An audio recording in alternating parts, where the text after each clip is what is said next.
उन यहूदियों से जिन्होंने उस पर विश्वास किया था कहा, यदि तुम मेरे वचन में बने रहोगे हाँ। तो सचमुच मेरे चेले ठहरोगे। तुम सत्य को जानोगे और सत्य तुम्हें स्वतंत्र करेगा। तब यीशु ने उन यहूदियों से कहा, किन से? जिन्होंने यीशु पर विश्वास किया था। यानी कि यीशु पर जब विश्वास किया तब उसने कहा, यदि तुम मेरे वचन में बने रहोगे। विश्वास किया और उसके बाद यीशु ने कहा कि जो यीशु वचन दे रहा है, जब हम उसमें बने रहेंगे तब हम उसके चेले कहलाएंगे। कि एक तरफ तो हम विश्वास कर लें और जो वो वचन दे रहा है उसमें विश्वास ना करें तो हम तो चेले नहीं हुए। तब तो हम एक आम नागरिक की तरह हो गए कि सबने सुना, यीशु के बारे में सुना। तो यहां पे वो यही कह रहा है उन यहूदियों से कि तुमने विश्वास किया और जो मैंने कहा तुमने वो माना, उस पर भी विश्वास किया, और मैं जो आज वचन दे रहा हूं, उसने क्या कहा कि वचन में यदि तुम मेरे वचन में बने रहोगे तो तुम मेरे चेले ठहरोगे। हालेलुया। अगर हम यूहन्ना 15 उसका पहला वचन देखें, सच्ची दाखलता मैं हूँ और मेरा पिता किसान है। यीशु मसीह ने क्या कहा? यदि तुम मेरे वचन में बने रहोगे तो मेरे चेले ठहरोगे। और उसके बाद उसने कहा, सच्ची दाखलता मैं हूं और मेरा पिता किसान है। और उसके बाद अगर हम 5 वचन,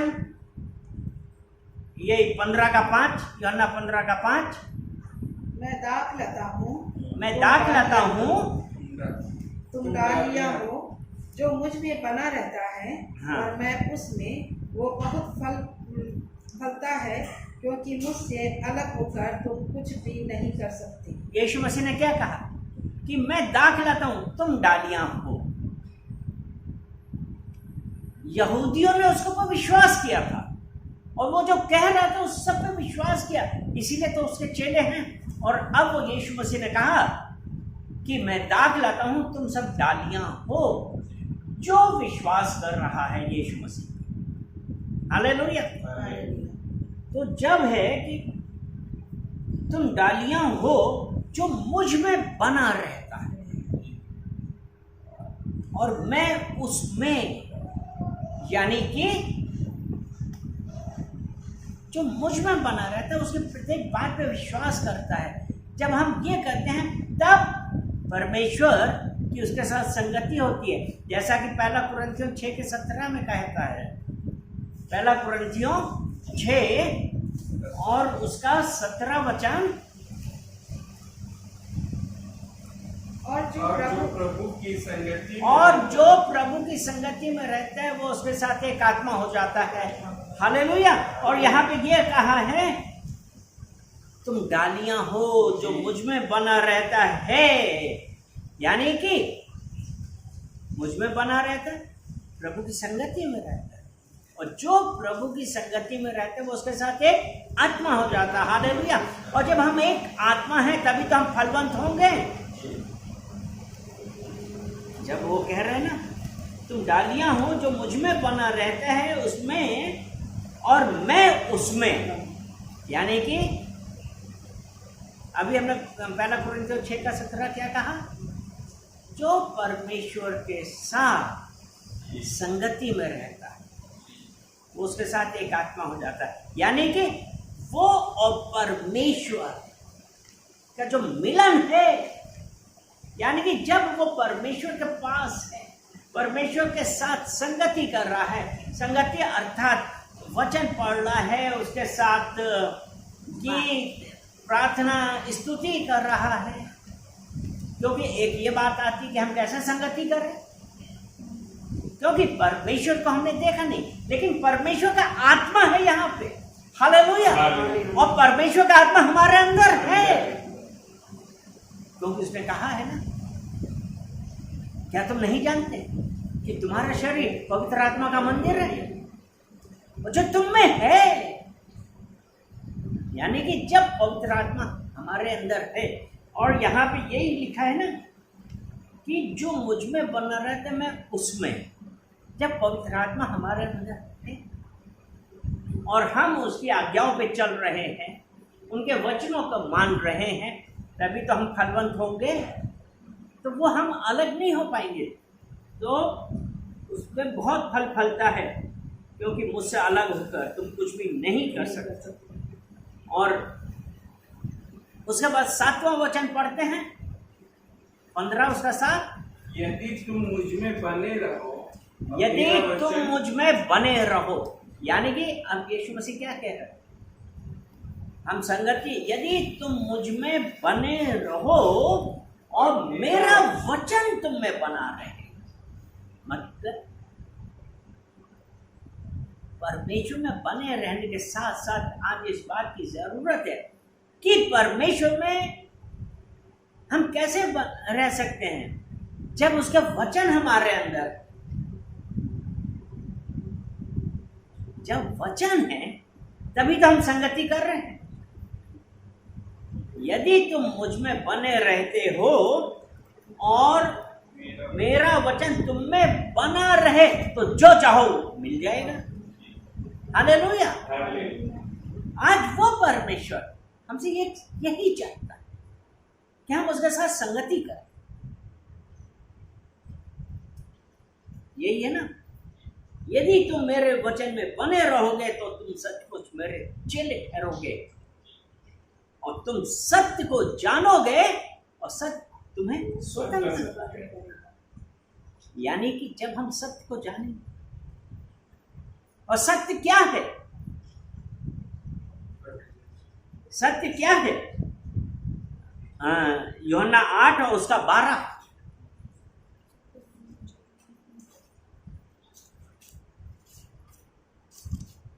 यीशु ने फिर लोगों से कहा, यीशु ने फिर लोगों से कहा, जगत की ज्योति मैं हूं। हालेलुया। ये सत्य है।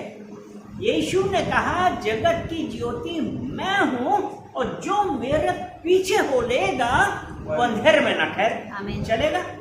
हालेलुया। और ये कब होता है?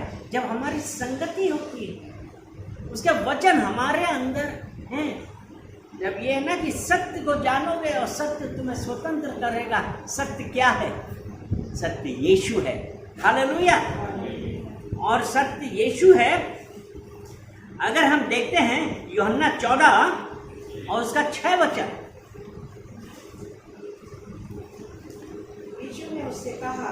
यीशु ने उससे कहा, मार्ग और सत्य और जीवन नहीं हूं। यीशु ने अपने उस शिष्य से जो उनके साथ चलता था, थोमा, उसने यही कहा कि हम, तू कहाँ जा रहा है, मार्ग को कैसे जाने? तो यीशु ने उससे कहा कि सत्य, मार्ग और जीवन मैं हूँ। मैं ही हूँ। हाँ, मैं ही हूँ। यीशु ने कहा मार्ग और सत्य और जीवन मैं ही हूँ, बिना मेरे द्वारा कोई पिता के पास नहीं पहुँच सकता। ये है कि क्या हम उस परमेश्वर के साथ संगति करते हैं? क्या उसके वचन हमारे अंदर हैं?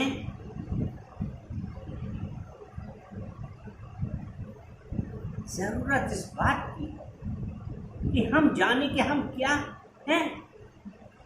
जब यीशु मसीह ये कह रहे हैं, यदि मेरे वचन में बने रहोगे तभी तुम चेले ठहरोगे।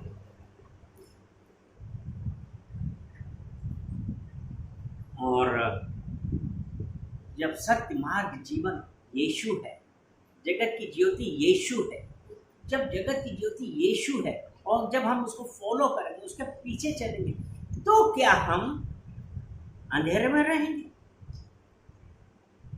नहीं, हमारी परमेश्वर के साथ संगति नहीं है। या हमने कहा कि हम यीशु मसीह को मानते हैं, अगर उनके वचन हमारे अंदर नहीं है। यूहन्ना 8 उसका 34 वचन हम देखते हैं।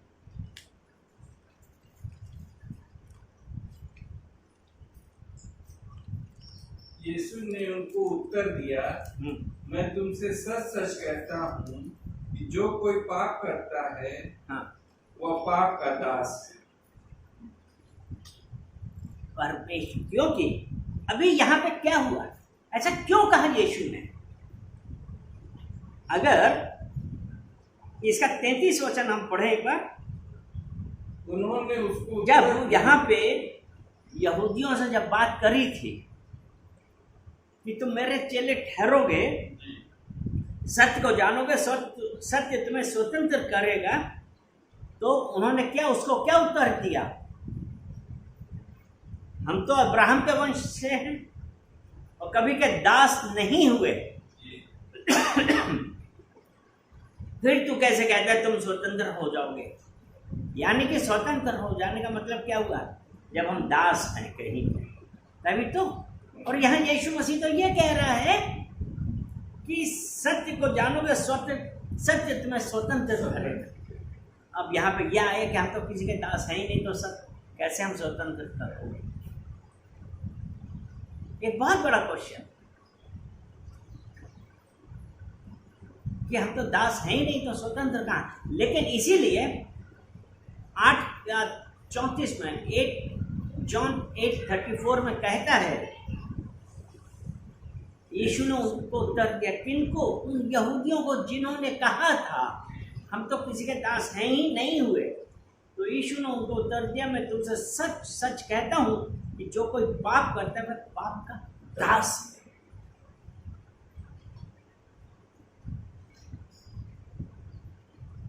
उन्होंने कहा हम अब्राहम के वंशज हैं। क्या उसने हमको पाप से मुक्ति दिलाई थी? इसीलिए यीशु ने कहा, जब तुम मेरे चेले होगे, मेरे वचन तुम्हारे अंदर होंगे,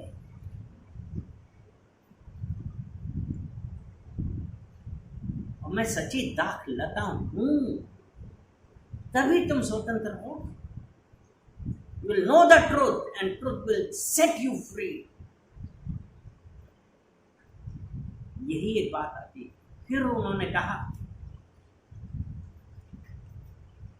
तो यीशु ने कहा ना, सच कहता हूं जो कोई पाप करता है वह पाप का दास है। और पाप हम कैसे कर रहे हैं?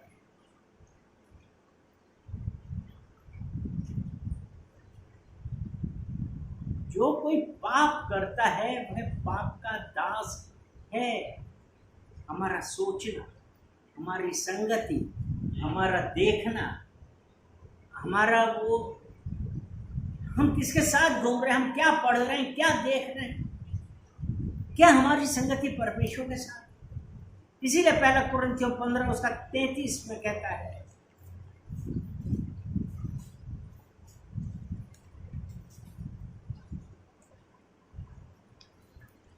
धोखा ना खाना, धोखा ना खाना बुरी संगति अच्छे चरित्र को बिगाड़ देती है। धोखा ना खाना, बुरी संगति अच्छे चरित्र को बिगाड़ती है। जो पाप का दास है, जिसके साथ हैं आप उसके दास हैं, तो बुरी संगति अच्छे चरित्र को बिगाड़ देती है। रोमियो 8 में भी देखते हैं, 8 और उसका 5।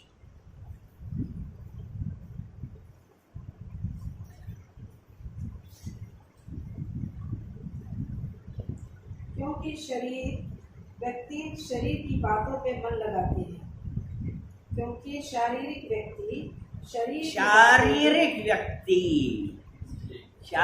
व्यक्ति कौन?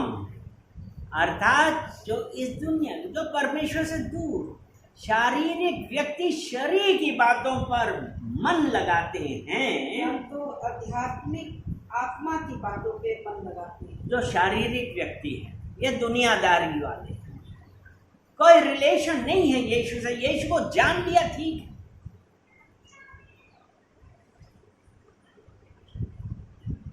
तो वो किस पे मन लगाएंगे? शारीरिक वस्तुओं, शारीरिक जो उनकी रिक्वायरमेंट है, वो ये देखेंगे किस प्रकार क्या चीज हासिल करी जाए। वो ये नहीं देखेंगे कि क्या रीति से वो हासिल कर रहे हैं, क्या ढंग से वो हासिल कर रहे हैं, क्या विचार हैं उनके। वो सब शारीरिक व्यक्ति शरीर की बातों पर मन लगाता है। टाइम नहीं होता है कि वो चर्च जाए या परमेश्वर के वचन पढ़ें या संगति करें। जब उनसे बोलो कि भाई तुम संगति किसके साथ करते हो, क्या तुम्हारे पास चर्च के लोग हैं? नहीं। चर्च जाते हो, जाते हैं, सो जाते हैं, हम किस पे मन लगाए? शारीरिक बातों पर हम लगाए। और जब शारीरिक चीजों पे मन लगाते हैं तो ये 8 का 8 वचन पढ़ें।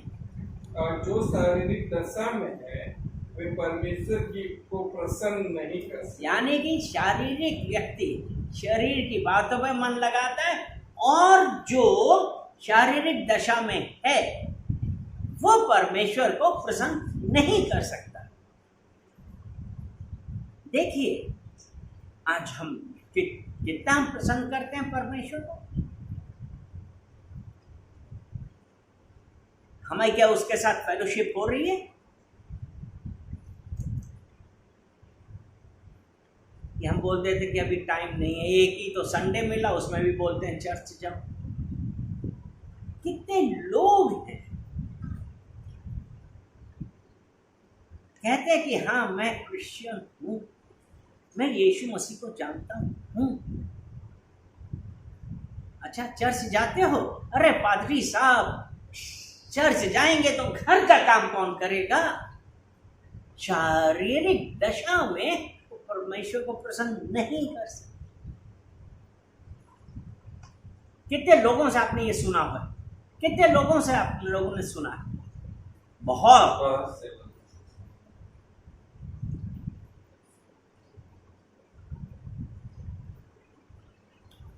और फिर कहने लगते हैं पता नहीं मेरी प्रार्थनाओं का जवाब क्यों नहीं। और दोष परमेश्वर पे लगाते हैं, अपने अंदर झांकते नहीं। विलाप की 3 उसका 40 वचन।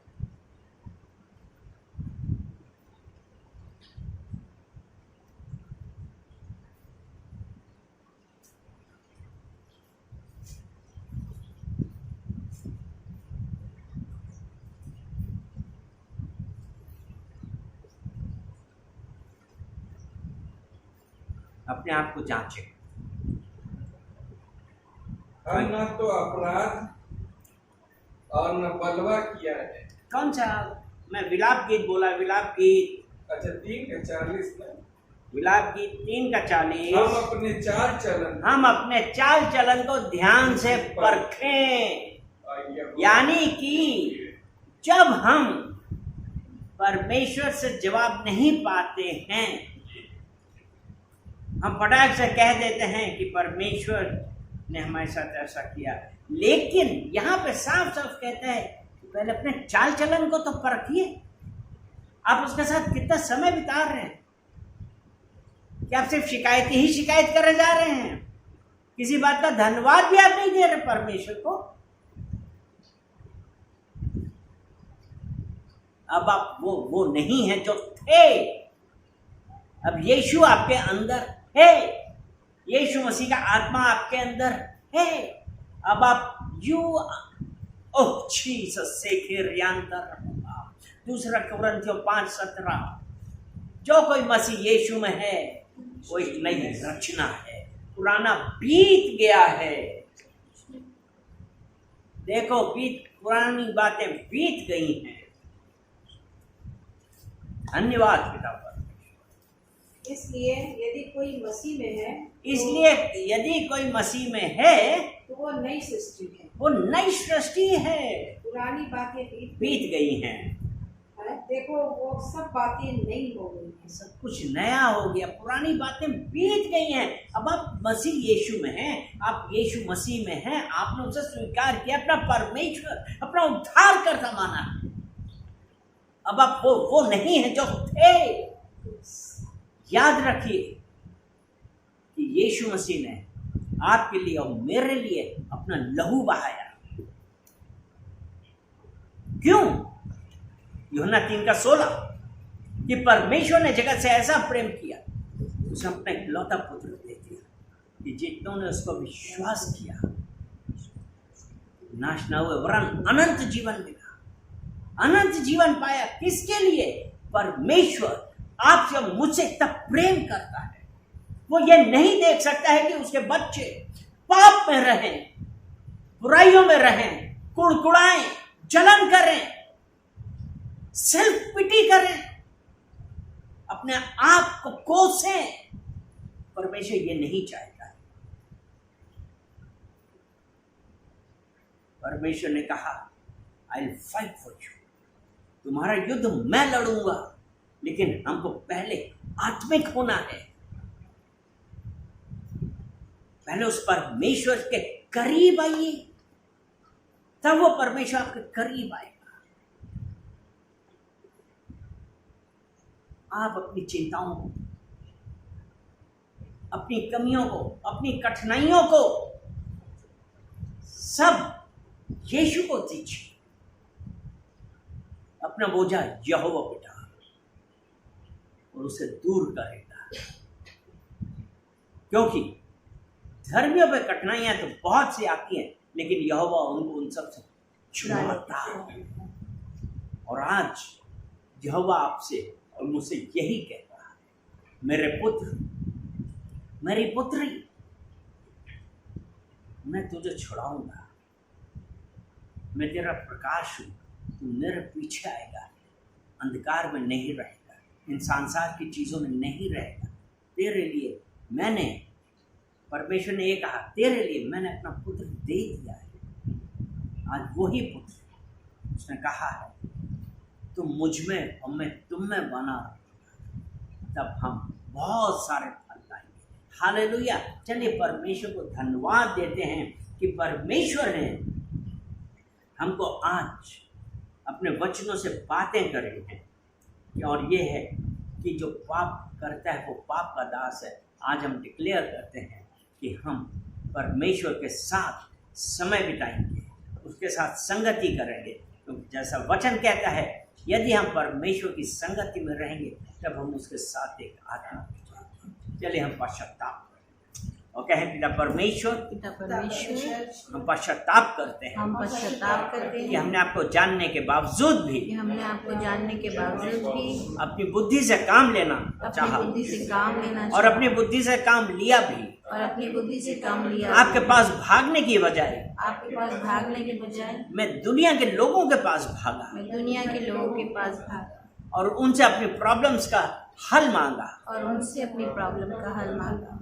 हम पिता परमेश्वर, हम पश्चाताप करते हैं, परमेश्वर आप हमें माफ करिए, हमें माफ करिए, और आज और अभी से और आज और अभी से हम यीशु के पीछे चलेंगे, हम यीशु के पीछे क्योंकि यीशु मेरा प्रकाश है। क्योंकि यीशु मेरा प्रकाश है। धन्यवाद पिता परमेश्वर, धन्यवाद प्रार्थना सुनने के लिए यीशु मसीह के नाम से, यीशु मसीह। आमेन, आमेन एंड आमेन। हालेलुया। आमीन। परमेश्वर